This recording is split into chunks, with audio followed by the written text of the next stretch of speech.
decision by the National Assembly to enact such a nefarious bill is counterproductive, in the sense that there was no light and there is no light, and there has never been light in this country. Now you are banning generator. Naturally, you don't need to ban generator. If there is light, naturally, nobody buys generator. So gen bans itself. You don't need to formulate laws to ban the generator. So it's a preposterous bill. It's a nefarious bill. It is counterproductive. And I think the whole essence of the bill is defeated.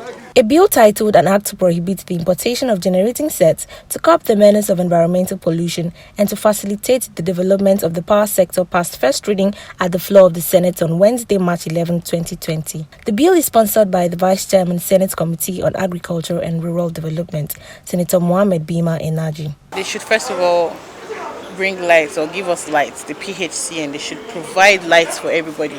They can't just come and say, oh, you need to ban the gen. Business, everything just goes slow. I mean, if there's lights for the 8 hours or 24 hours, like everything goes smoothly. Both business, both markets, both house, everything goes smoothly. I just don't get why they have to ban the gen, really.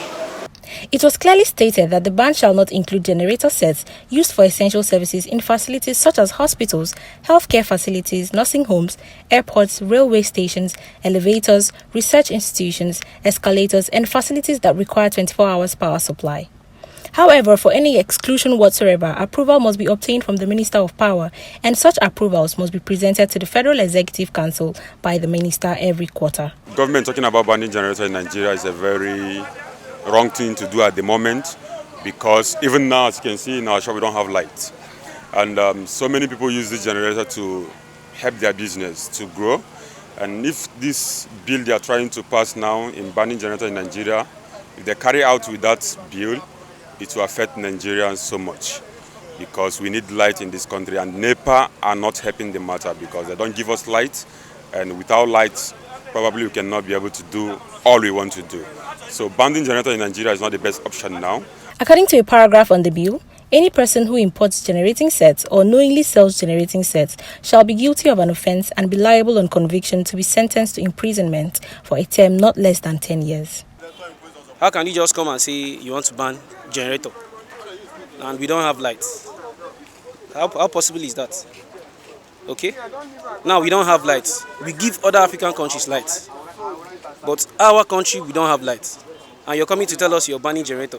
Even imposing some law that you imprison whichever person that buys or sells gen.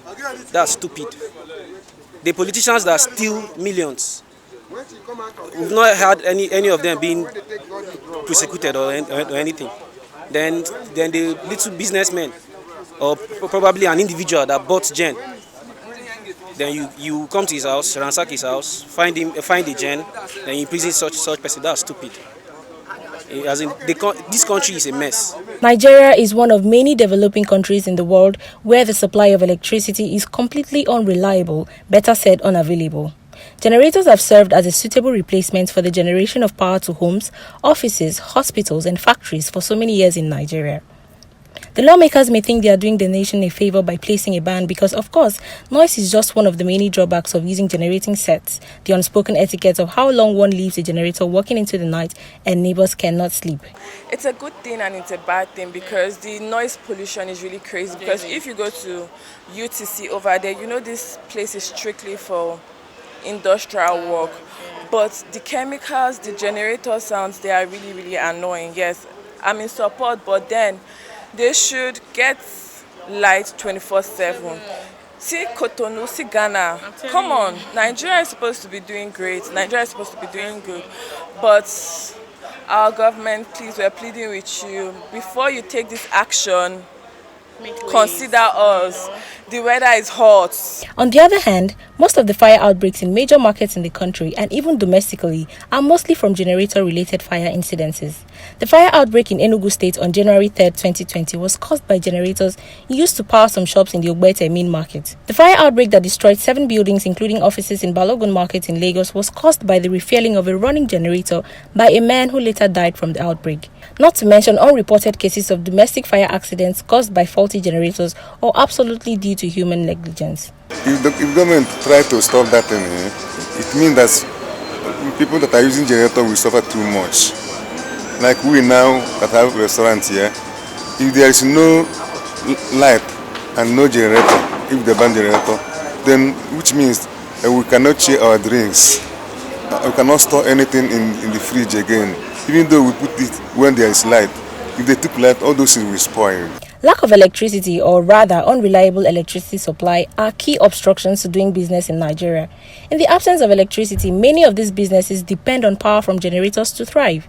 Services like tailoring, hairdressing and barbing, supermarkets and kiosks, laundry, local food processing, business centers and cyber cafe, restaurants and eateries and cold rooms will all suffer from this ban if the bill becomes a law.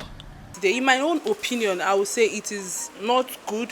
Rating the power supply. Power supply in Nigeria here is very, very low. How do factories work if there is no power supply? How do people like us feed? Because we use this generator, this system to assist us, to give us power supply, to make people hair, to also make them look beautiful and also get paid from there. And then if the government is trying to ban this, that means they are trying to say, okay, factories close down, beauty salons close down, and things like that that function with electricity. We all know that in other countries there is steady power supply, but in Nigeria here we have very, very little or no power supply. If not even talking about this heat season, we really don't.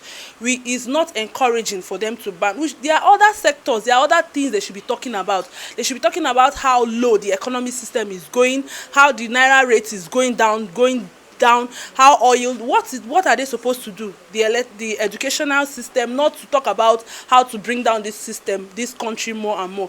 To me, I don't think that should be our priority. We should be talking about how to uplift Nigeria, not to bring it down. Speaking at a stakeholders forum in Abuja, the director in charge of Nigeria African Development Bank, Ebrima Fal, has said Nigerians spend about $14 billion on generators and fuel yearly to provide alternative power and further stimulate growth. Fal said the issue had a negative impact on the power sector. The AFDB has approved $210 million for the transmission project to improve the supply of electricity in the country. Surprisingly, in January 2020, the Nigerian Electricity Regulatory Commission ordered all distribution companies to hike the tariff of electricity in the country, even though the last tariff review in 2015 failed to follow through on its promise to provide stable electricity supply and solve the problems of the power sector. This will not only affect businesses but the lifestyle of every individual who goes home to no electricity but has a generator that cannot be used.